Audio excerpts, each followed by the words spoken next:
Welcome to the Unearthing Autism podcast. I'm Jay Beard. And I'm Morgan Simrell. This episode's all about what is autism. And I should have mentioned by now, we live in Orlando, Florida. Technically Winter Park, but yeah, we're in Orlando, Florida. We're gonna cover what isn't autism, and I'm gonna give a brief definition of autism. We're gonna talk about why autism exists and how it affects people. And we're going to go through the whole DSM criteria, which is like the medical definition of autism. And then lastly, I want to touch on my theory about the relationship between autism and ADHD. So, about what I should say that nobody really knows what's going on with autism. It's always a kind of a developing theory. But we know some things of what autism is not. So tell me, Morgan, is autism a male condition? Are you like the only female autistic in a 100-mile radius?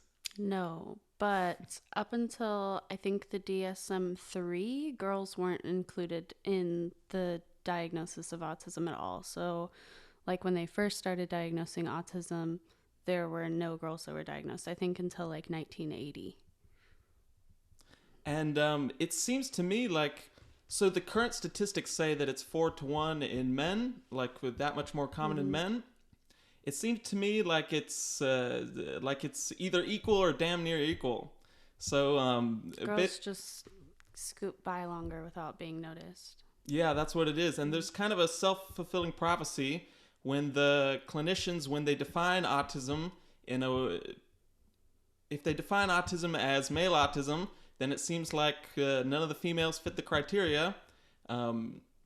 So yeah, basically, we're just debunking that idea. Basically, it very much is present in women, and we can have a whole episode sometime talking about those sort of differences. Autism is not caused by vaccines. It's not caused by Tylenol. I like the explanation. Autism is caused by sex. When autistic people have sex, they create autistic babies. So it's very much understood to be a genetic thing. And so my simple definition of autism is a distinct variation among human genetics. So it's a particular genetic makeup in a certain group of people.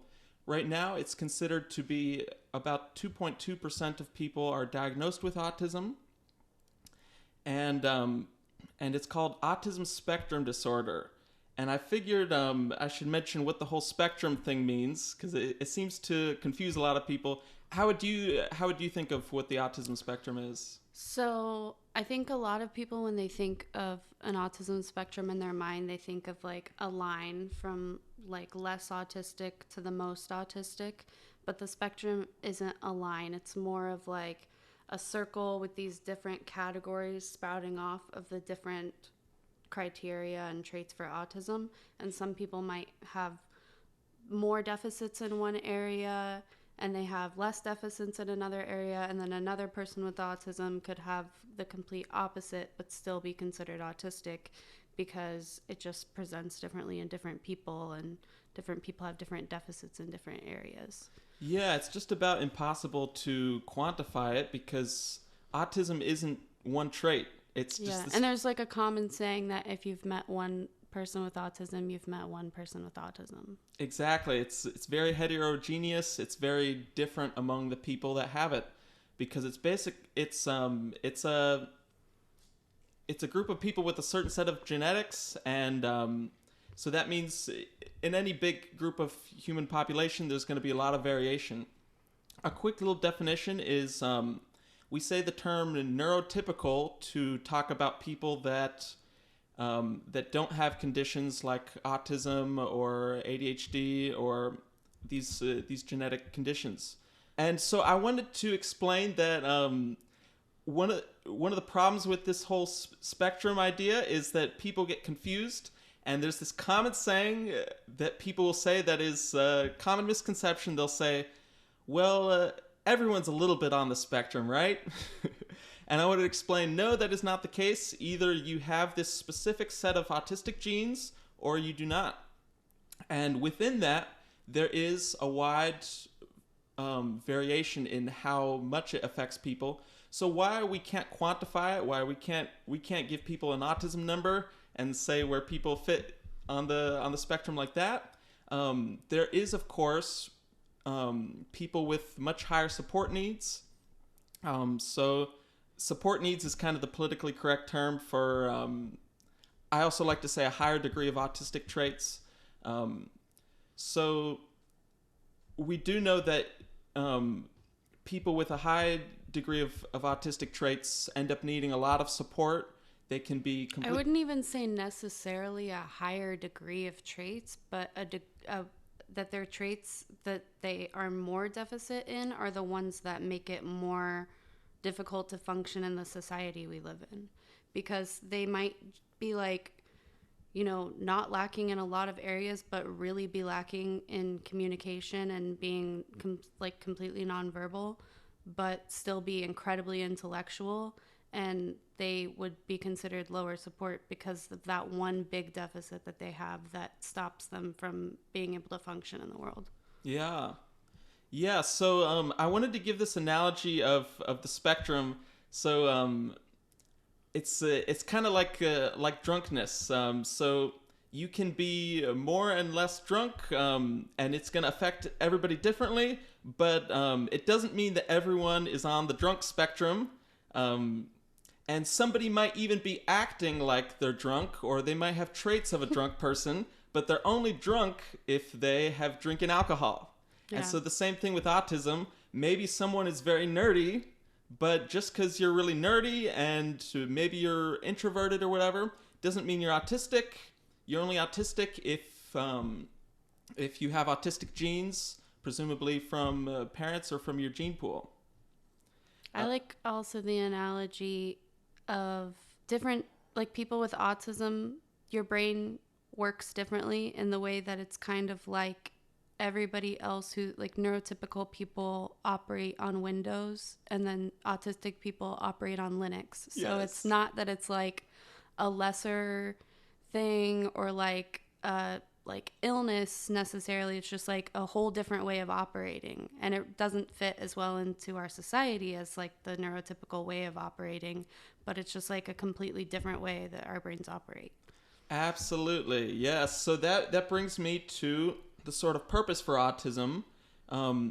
So they think that autism has been around for maybe at least 100,000 years, and so the question is, why has it stayed in the gene pool? Why has evolution created such people and kept it going for so long? And the basic reason, I would say, is to have people that think and perceive the world differently than other people. Because what you're describing is that autistic people can think differently. They very much notice the details. I myself, I know in the music world, like I see music like this.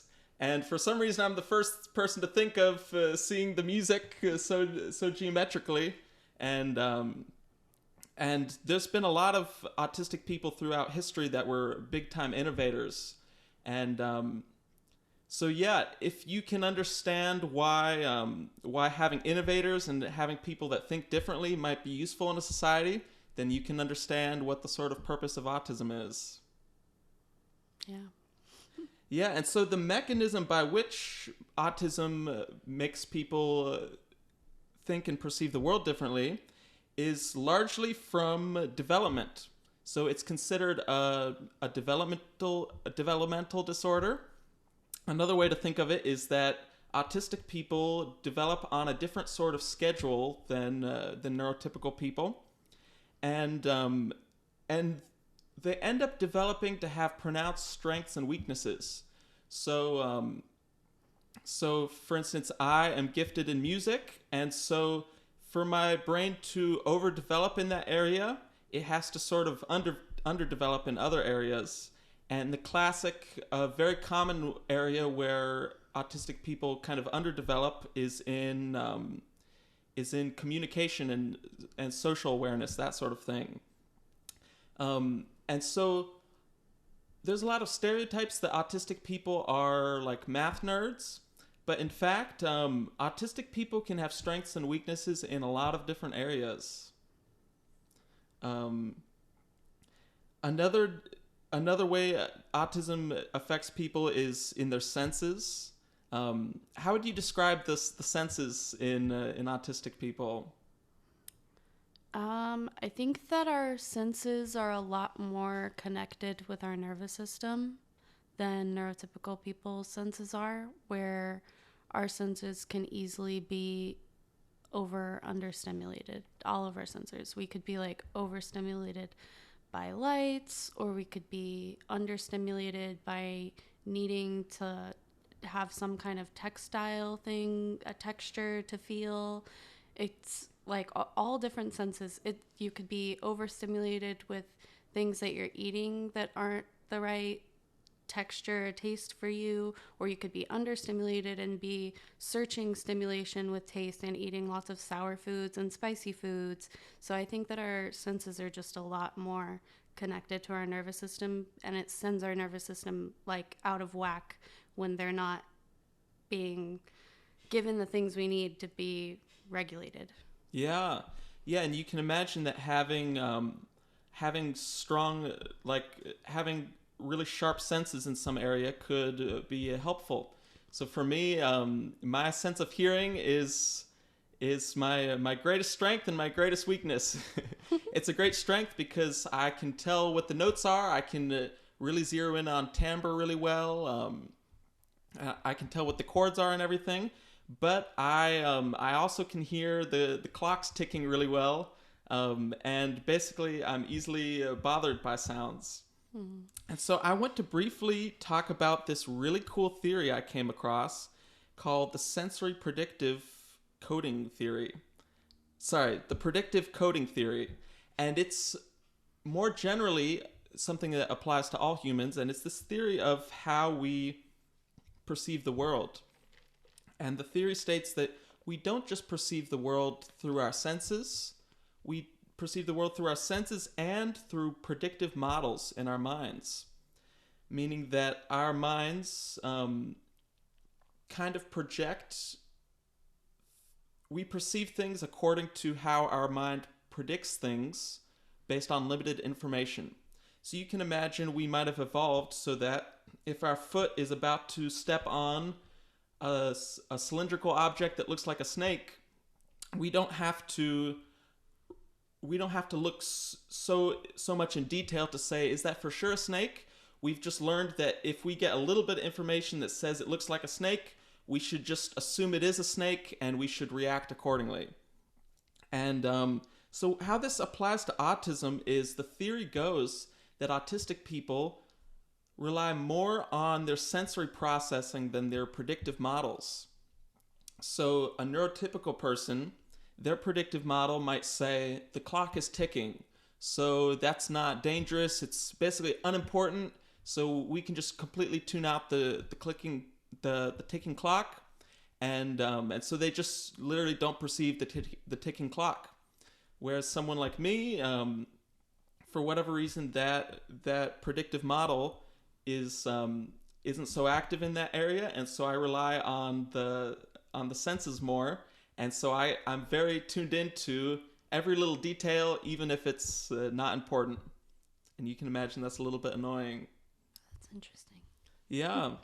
And it's also used to describe why autistic people do a lot of routines. It ends up being kind of a unified theory about autism. I'll have to do a whole episode on it. I just stumbled across it like a week ago, but it's really interesting. So I'm hoping that we can go through the DSM criteria of autism, and again, so the DSM is kind of the medical model of autism. You can imagine there are certain people that have autism that have support needs, and so they have to have a list of criteria to say, okay, you meet this criteria, you get this much funding or this much support.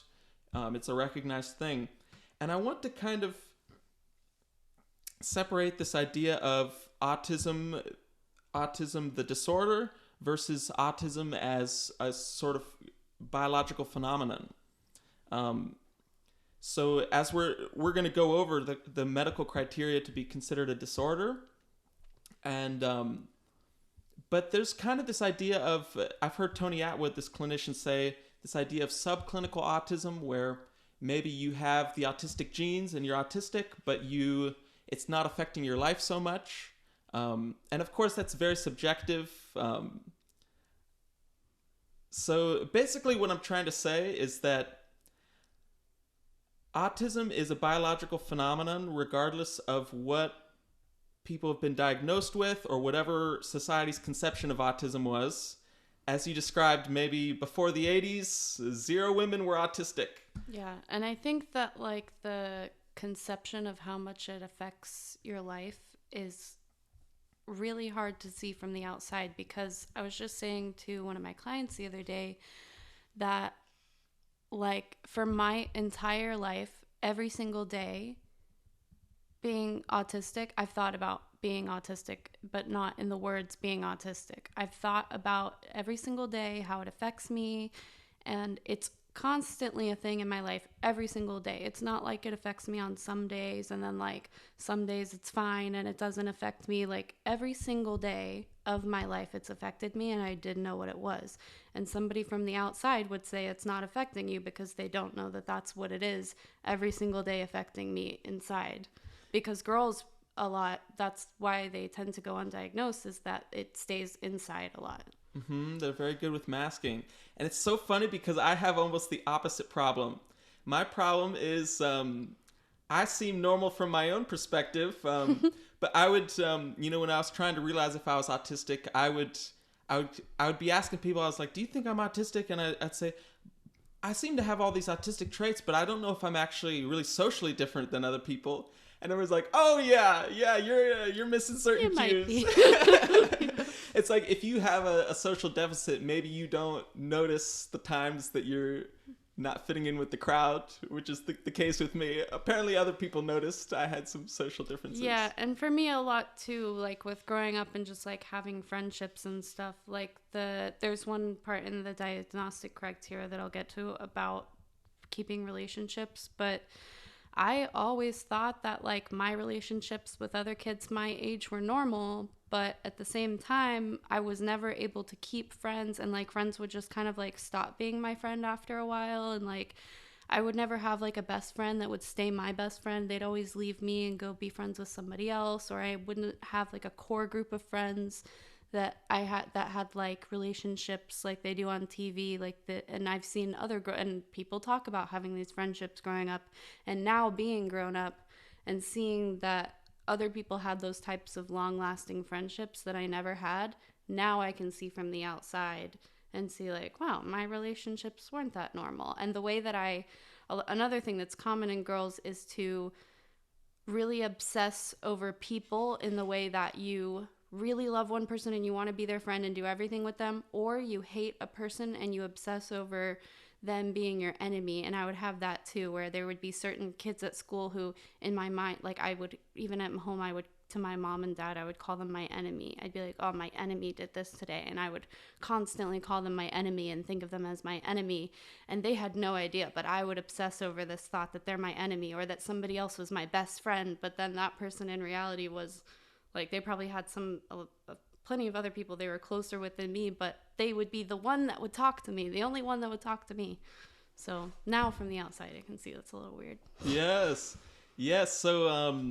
So yeah, before you read the DSM criteria, I'll say that some of this is kind of more made about the male autism, and I've heard a lot of the female autistics will say that basically they understand social interactions quite well. Actually, they don't miss things. They pick up on things very well because they have a very high empathy, and so they kind of go the opposite of some of these trends.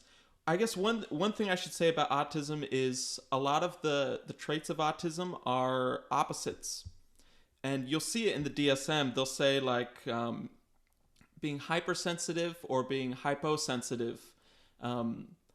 So just a big general trend you see within autism is is opposing opposite characteristics, Extremes. Yeah. opposite extremes, exactly.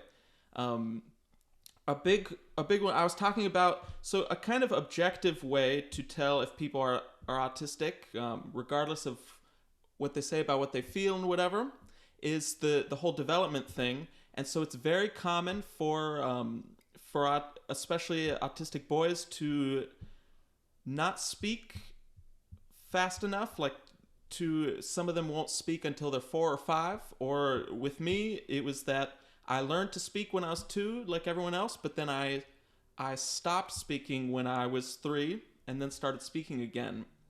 Um, and what this has to do with extremes is that other autistic people will be speaking full sentences when they're 1.5. So some autistic people don't have such difficulty And then in the way speaking. that it's different from girls, girls tend to have selective mutism where they'll be speaking and then the environment determines whether they're nonverbal or not.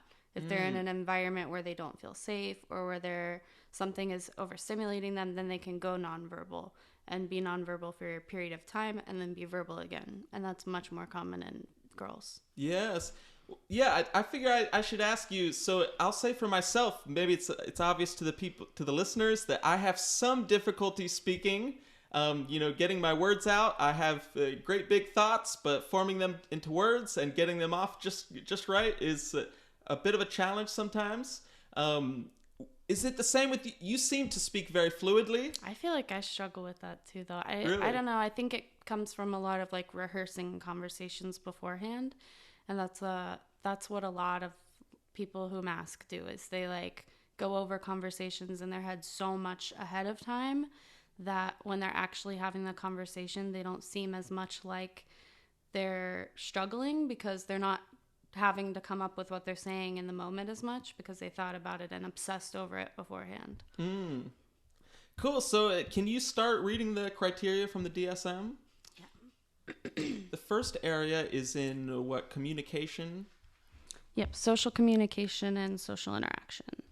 So a person presents persistent deficits in social communication and social interaction across multiple contexts as manifested by the following currently or by history.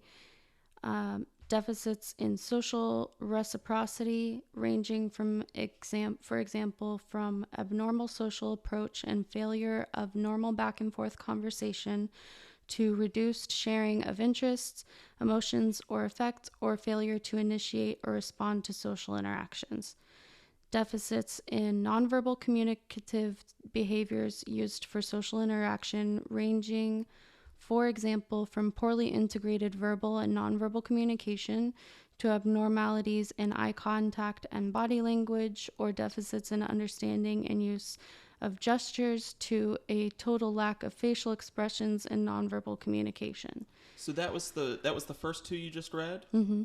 So yeah, the first one was saying something like having one-sided conversations, which I'll mention is very much a thing with ADHD. It seems it's so one big thing with autism is what we call a deficit in theory of mind, which has to do with how you, again with the predictive model, it's like how I predict you are thinking and feeling and how you will react to things like other people.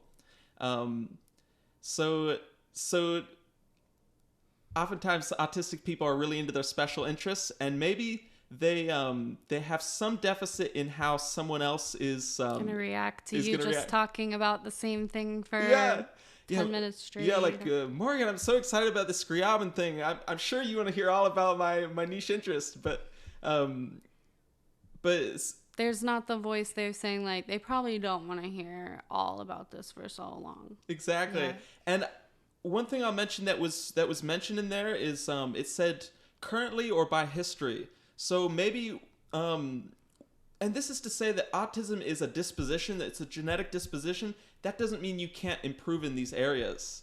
So I was much more prone to one-sided conversations when I was younger, and now I've made a very strong effort to not talk people's ear off and to really always consider what other people's interests are.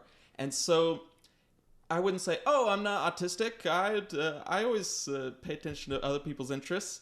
The key is that I had the genetic disposition, and I was like that when I was younger. It's a lifelong thing. And the second one you read, it mentioned things about eye contact, and I like how it says something like, what's the word about eye contact?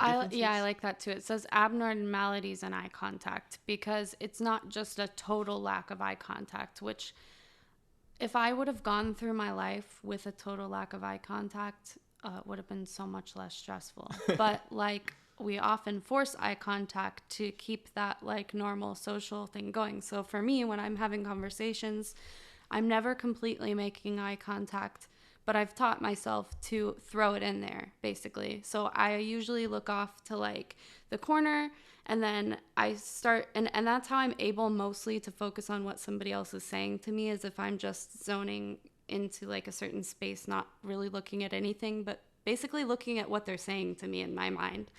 But when I'm looking at their face, I'm thinking more about their face and my face, and them looking at my face and what my face looks like. And I get overthinking about that, so I can't focus on what they're saying.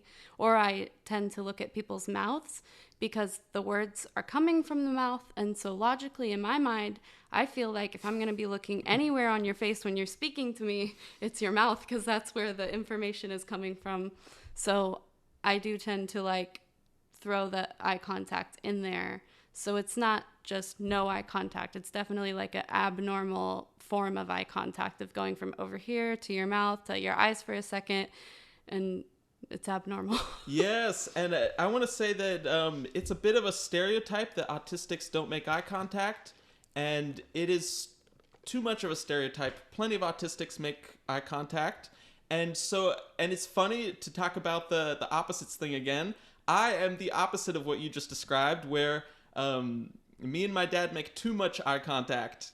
I've been told I have an intense gaze, because I was told once, basically I've never known where to look with eye contact. And so someone told me, I was like going into an interview, they said, you got to seem confident. You got to make a lot of eye contact. So basically I just learned to just stare people down, just Like never look away from the eyes. You took it literal and went with it forever. Yeah. And so I have to train myself to look away sometimes. And you have to train yourself to look at the eyes. Because for me, it's, and somebody else had put it this way that I just thought was perfect, of saying it's like staring into the sun, where it's like I can only look at somebody's eyes for so long, or it feels like I'm staring into the sun, and I just have to like look away for a second because it's so intense. Yes, that's a great metaphor. Cool. So let's read them one at a time. What's the next one? Okay. Deficits in developing, maintaining, and understanding relationships, ranging from, for example, from difficulties adjusting behavior to suit various social contexts, to difficulties in sharing imaginative play or in making friends, or absence of interest in peers. Yeah, and that's kind of what you described earlier, right? About... Yeah, so like with children, it could tend to be like with the sharing, like difficulties sharing an imaginative play, if with children with autism who tend to take things more literally, when other kids are playing pretend, they might not like really get the whole idea of playing pretend, or know what's pretend and what's not pretend. And that could cause kids to not really want to play with them, because they don't get it. They don't just get how to be like everybody else and play like everybody else. And then it can also be that they just want to be by themselves, because they're only interested in what they are doing and what they're interested in. And why would they want to play with these other kids who aren't even interested in the same thing? So they just don't even care about the other kids or playing with them. So yes, cool. Is that the end in that section? And then I thought that the difficulties adjusting behavior to suit various social contexts was interesting, because for me it was much a difficulty adjusting my behavior for where I was, where I would be at home, and when I was at home by myself, and this is like an always thing through my life, when I'm at home by myself, my behavior seems completely normal to me and comfortable and whatever. But then when I put myself in a social situation, I have a lot of trouble trying to figure out, how do I behave in this situation? What's acceptable and what's not to say? And how should I be presenting right now? What should my posture be like right now? Like, are people looking at me and thinking something I'm doing is weird? Like, because with girls, we're constantly through our lives, if we've been undiagnosed, we're like constantly masking because we think there's something else wrong, which is us just thinking like pretty ableists about, like an ableist view about autism, thinking it's something that it isn't and thinking that you don't want to associate yourself with that. So just thinking there's something else, but I also got to hide whatever that is, and just always being in the mindset of having to hide it and having to fit in and be normal. What that makes me think is some of these social deficits are in fact kind of differences, and so when autistic people hang out with other autistic people, suddenly they don't have so many social deficits. They can be weird together, and they can engage in their special interests really hard, and so yeah, there's some subjectivity to it all. It's like, why should everyone conform all the time? Is that really a problem? Yeah. Once you're around other people who are neurotypical, then it's like, then you realize for the first time that you can actually make friends with people and not have to worry so much about what's normal and what's not normal, because everybody else just, they're worried about that too, and nobody else wants anybody to worry about it. So Yes. Cool. So the next section, what's the next section? There's two main sections. Restricted repetitive patterns of behavior, interests, or activities as manifested by at least two of the following, currently or by history. So that's the large section. 4 of them. So stereotyped or repetitive motor movements, use of objects or speech, e.g. simple motor stereotypes, lining up toys or flipping objects, echolalia, idiosyncratic phrases. Yes, so while you're reading that, you're rocking back and forth, right? Yep. Repetitive behavior. That's one of my biggest repetitive behaviors, is constantly rocking back and forth. Mine is something like this, playing drums. Cool, what's the next one? Insistence on sameness, inflexible adherence to routines or ritualized patterns of verbal or nonverbal behavior, e.g. extreme distress at small changes, difficulties with transitions, rigid thinking patterns, greeting rituals, needing to take same route or eat same food every day. Yes. So there's a few of those that, yeah. We already talked about eating the same food every day. Yeah, so autistic people love routine. I feel like some of that language is talking about people with high support needs. It's when we don't get our routine. I don't have a meltdown when I don't have my routine, but if I can't have oatmeal in the morning, that does suck. And so when I stay at my parents' place, I'm just kind of like, I don't have my routines. What am I supposed to do? This is just not ideal. It's time for me to get home. For me, it's not as much the stereotype of having to have a daily routine of doing the exact same morning routine and things like that every day, like getting up and doing this and having my breakfast, this and going here and blah, blah, blah. Like, it's not as much like that. It's more like I make a plan for the day, and I make a plan like with my family for the day, and we're going to do this today. And then all of a sudden the plans are changing, and now we're not able to do this thing, and now we're going to be doing something else. And that can send me that can make me just start crying because of the uncomfiness that I feel so strongly for having the plan change.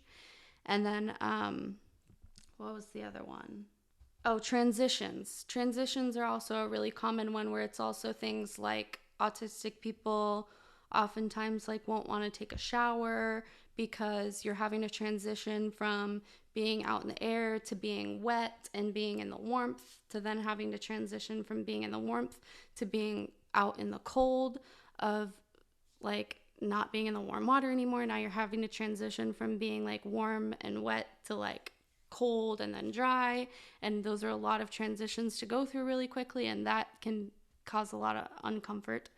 And then greeting rituals, Yeah, the greeting rituals is kind of, it's not even necessarily greetings, but things like when someone says thank you, or no, when somebody says, I'm sorry, oh, I'm sorry, I always say, you're good.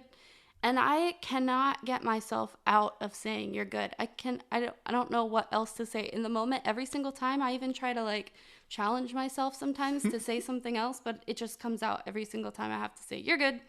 Yes, it's scripted. Yeah, it's just like a really pre-made script that now I can't change anymore. Automatic. Yeah. Cool. What's the next thing? Um, highly restricted, fixated interests that are abnormal in intensity or focus, e.g., strong attachment to or preoccupation with unusual objects, is excessively circumscribed or perseverative interests. Yeah, yeah.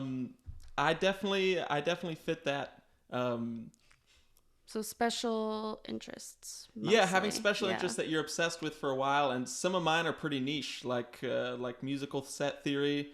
And it's funny, I didn't know they said unusual objects because I was obsessed with Rubik's cubes when I was a kid. That's I so can do a seven funny. by My seven son Rubik's is really cube. starting to get interested in Rubik's cubes. So I'm Nice. excited to see where he goes with that, how far he gets Yes. into it. I've heard other autistic people say that their interests.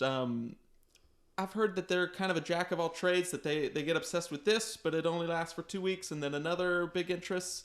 I Whereas have mine are kind of long interests term. like that. I have long-term interests that last over years and years or my whole life, and then I have some interests that like I'll get really into for a few weeks, and then it's kind of like once I've learned everything there is to learn about that thing, then I kind of like store it away in my brain and move to the next thing that I can learn everything there is to learn about. And part Yeah. of that is not liking things, being really bored with things you're not interested in. Yeah. And that's what can be hard about socializing with a general crowd of people. Maybe they want to talk about cars or they want to talk about fashion. I cannot do those topics. It's just so incredibly boring. I want nothing to do with it. And another part is that girls tend to be more have like they tend to have people as their special interests more often. So it could be like somebody that you know that you want that person to be your best friend and you like kind of obsess over them being your best friend, which I kind of had some growing up. And then also with artists, like music artists, like you tend to have like a specific band or music artist that is your special interest, and you learn everything about that person and all of their music and what all their music is about and their whole biography. And for me, that's Fiona Apple. Nice, nice. Cool. What's the next one? um Hyper or hypoactivity to sensory input or unusual interest in sensory aspects of the environment, e.g., apparent indifference to pain or temperature, adverse response to specific sounds or textures, excessive smelling or touching of objects, visual fascination with lights or movements. Yeah, so this is talking about the sensory sensitivities. And And obsessions, which my boyfriend Logan, he also suspects that he has autism and he has a very big fascination with lights. He's got wow. all these different colored lights in his room and he can change the different colors of the different lights and put them on, and he's always changing the different settings and obsessed with like finding new settings for different moods and stuff. So it's like a big fascination with the lights and the different colors of the lights. Wow. It's so interesting how it can affect all the senses a little bit, and then sometimes there'll be a one sense that is particularly pronounced.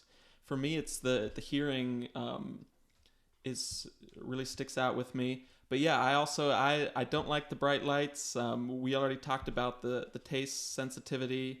What Um, about like squishmallows? You like squishmallows? I don't really care about So the. funny because so many I've autistic noticed people are this. obsessed with squishmallows. And at first, I didn't, before I had ever touched a squishmallow, I was like, whatever.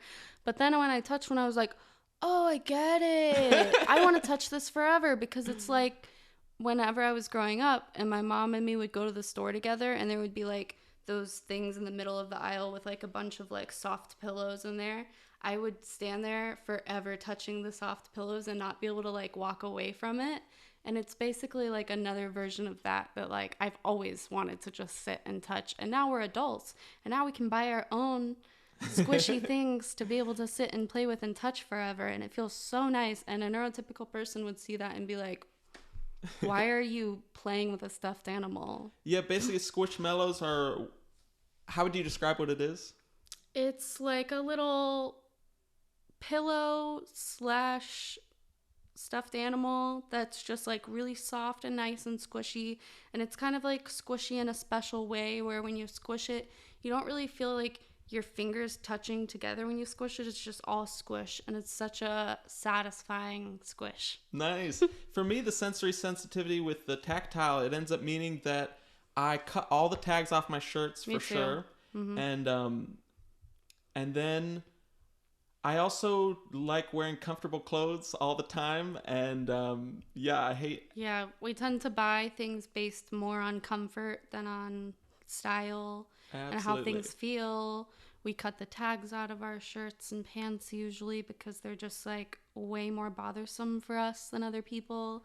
Cool. So, what are the last little things on kind of the fine print of the DSM? Symptoms must be present in the early developmental period but may not become fully manifest until social demands exceed limited capabilities or may be masked by learned strategies later in life. And I've been thinking about this a lot lately because I feel like I'm at a point in my life where the social demands are exceeding my limited capabilities for the first time, and I'm having to learn how to work around that and work through things because I, for most of my life, was a child, and so I had adults doing all the important things for me that I couldn't do. And then I was married, and so my ex-husband was the one who took care of things and paid the bills and did the grown-up things, the adult things. And I've never been completely financially on my own and been in charge of the house and been having to make sure the laundry is done and the dishes are done and all of those things are done, because when we were married, most of the time he did those things at home for the most part. And I would go to work where I would be doing my special interest all day long.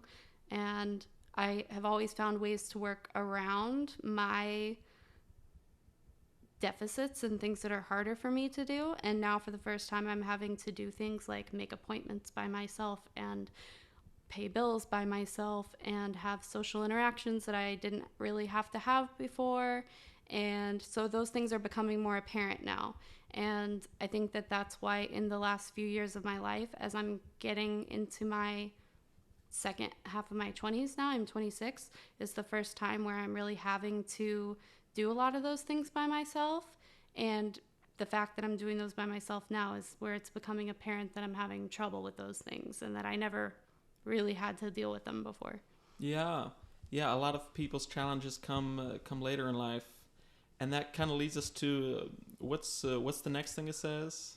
Symptoms cause clinically significant impairment in social, occupational, or other important areas of current functioning. And that's another thing that I feel like I've never been able to.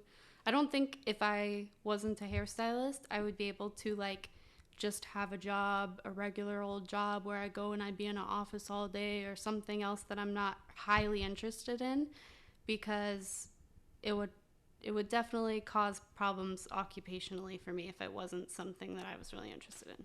Yeah, and so basically in that little bit, they're saying your autistic traits have to cause you some problems in your work or your social circle, and that's why it's kind of important to separate autism, the diagnosis or the disorder, from autism objectively, the genes, because there will be people that overcome some of these challenges, and it's really just kind of subjective if it's causing you these problems in those areas. I think it could be causing anybody with autism those problems if they're forced into being in a position occupationally, in a position in life that they're not comfortable being in. If you really have to conform. Exactly. Like, I think if we have to completely conform, then a lot of us are going to have a lot more problems. And significant impairment, but we're able to find ways to use our strengths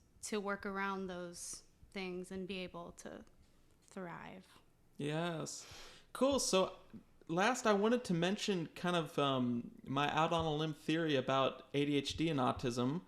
Basically, I think that ADHD is maybe even the same sort of thing as autism, just sort of the other side of it, sort of the opposing side of it.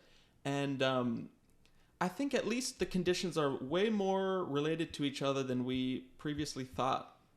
And so part of what supports this is that there's a huge overlap of people with autism and ADHD.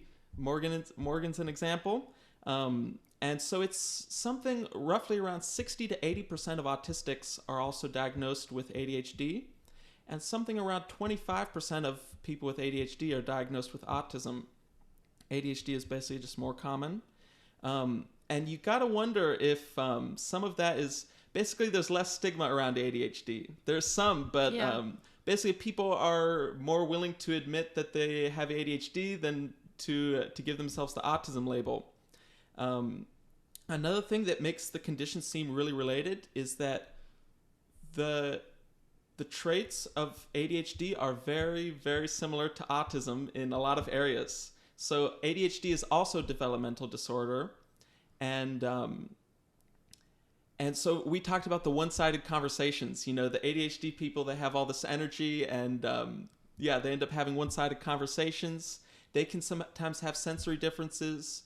They definitely have emotional differences that seem similar to autistics. I have kind of like a slightly different theory that I think that there is a lot of overlap between autism and ADHD.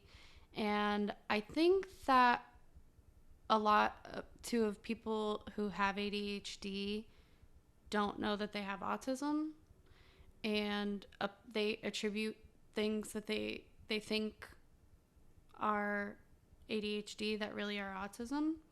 But I think that both of them are really related to the nervous system, like completely controls our nervous system in a way. And I think that that's why a lot of the things overlap and a lot of the traits overlap, is because it's controlled by our nervous systems. And then I think that there's a lot of people with ADHD who have undiagnosed autism. Yeah. So the trend seems to be that ADHD people are understimulated, which makes them sensory seeking, and autistic people are often overstimulated, and so they're very sensory avoiding. But and I feel like I'm pretty balanced in sensory seeking and avoiding. Yeah, and of course you have both. Mm-hmm. And the thing is, we know that it's actually quite complicated, and that we have some areas where we're understimulated, some areas where we're overstimulated. It's just a big hodgepodge of these different elements going on. And so it's almost splitting hairs to say that someone's one or the other. A lot of people, when they think of autism, they think of people with intellectual disabilities. And part of this has to do with the mix-up between these terms. A lot of the people with low support needs, they were diagnosed with Asperger's syndrome, which is the same thing as autism, just with lower support needs. And so therefore, it was only the people with the most support needs that would be considered autistic. And so now we've changed it so that everybody has the autism label. So they changed the definition of the word, and most people haven't caught up with it. So it's kind of funny. Most people think of autism, they think of intellectual disability, when in fact, I've read that people with that were diagnosed with Asperger's, with low support needs, that they tend to have a higher IQ than the neurotypical population, something like 104. And we know that a lot of the big geniuses through history, like Einstein, Nikola Tesla, people like that, they were autistic. What should our routine be for closing this out? I don't know. You like high fives? What did we do last time? Yeah, we did a high five. Oh yeah, okay. Good stuff, Morgan. High five.